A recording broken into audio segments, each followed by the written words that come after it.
ஒரு மனிதன் மரித்து பரலோகத்திற்கு சென்றார். அங்கு பரிசுத்த பேதுருவை வாசலில் கண்டார். அப்போது பேதுரு அவரை பார்த்து, பரலோகத்திற்கு செல்ல வேண்டுமென்றால் 100 மதிப்பெண்கள் பெற வேண்டும். நீ செய்த எல்லா நன்மையான காரியங்களை குறித்தும் சொல். நான் ஒவ்வொன்றிற்கும் ஒரு குறிப்பிட்ட மதிப்பெண்களை கொடுப்பேன். அப்படி மதிப்பெண்கள் போடப்பட்டு 100 மதிப்பெண்கள் ஆனவுடன் நீ பரலோகம் செல்லலாம் என்று கூறினார். அந்த மனிதன் தான் செய்த நன்மைகளை செய்யத் தொடங்கினார். நான் ஒரே மனைவியை உடையவன். அவளோடு 50 வருடம் குடித்தனம் நடத்தினேன். அவளுக்கு மனதளவில் கூட நான் துரோகம் செய்ததில்லை என்று கூறினார். அதற்கு பேதுரு, ஓ, மிகவும் நல்லது, அதற்கு 3 மதிப்பெண்கள் என்று கூறினார். என்னது 3 மதிப்பெண்தானா என்று கேட்டுவிட்டு, நான் ஒவ்வொரு வாரமும் தவறாமல் ஆலயத்திற்கு சென்றேன். என்னுடைய தசமபாகத்தை தவறாமல் சபைக்கு கொடுத்து வந்தேன் என்று கூறினார். அப்போது பேதுரு, வாவ், நல்ல காரியம், நிச்சயமாக அதற்கு ஒரு மதிப்பெண் தரலாம் என்று கூறினார். என்னது, ஒரு மதிப்பெண்தானா?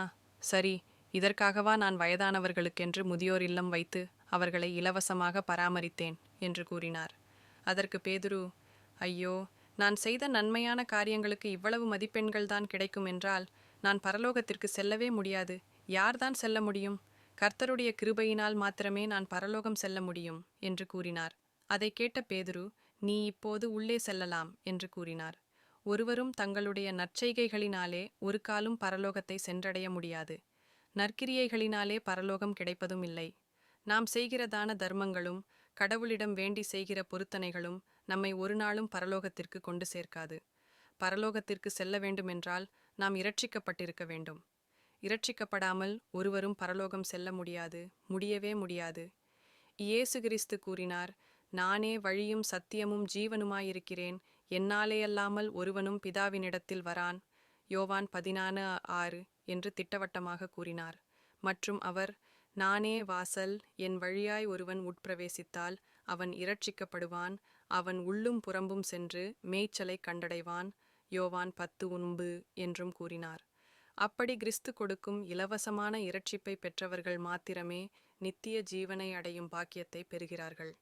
இயேசு கிறிஸ்து ஜீவனை தரும் இந்த வார்த்தைகளை சொல்லியிருக்க, உலகில் 90% பேர் அதை விட்டுவிட்டு சாத்தான் சொல்லும் பொய்க்கு செவி கொடுத்து நித்திய ஜீவனை இழந்தவர்களாக மறுமைக்கு கடந்து சென்று கொண்டிருக்கிறார்கள். இரத்தம் சிந்துதல் இல்லாமல் மன்னிப்பு உண்டாகாது, எபிரேயர் 9:22 என்ற வேத வசனத்தின்படி கிறிஸ்து நமக்காக தம்முடைய மாசற்ற இரத்தத்தை சிந்தி நமக்கு இரட்சிப்பை சம்பாதித்து கொடுத்திருக்கிறார். அவர் கொடுத்த அந்த விலையேற பெற்ற இரட்சிப்பை பெற்றவர்கள் நித்திய ஜீவனுக்கும் பரலோகத்திற்கும் பாத்திரராகிறார்கள். கிருபையினாலே விசுவாசத்தை கொண்டு இரட்சிக்கப்பட்டீர்கள். இது உங்களால் உண்டானதல்ல, இது தேவனுடைய ஈவு. ஒருவரும் பெருமை பாராட்டாதபடிக்கு இது கிரியைகளினால் உண்டானதல்ல. எபேசியர் 2:8-9. தேவ கிருபையினாலே நாம் இரட்சிக்கப்பட்டிருக்க, நாம் செய்யும் எந்த நற்கிரியைகளினாலும் நாம் பரலோக ராஜ்யத்தை சேர முடியாது. இரட்சிக்கப்பட்ட பின் செய்யும் நற்கிரியைகளுக்கு தக்க பலனை கிறிஸ்து மீண்டும் வரும்போது கொண்டு வருவார்.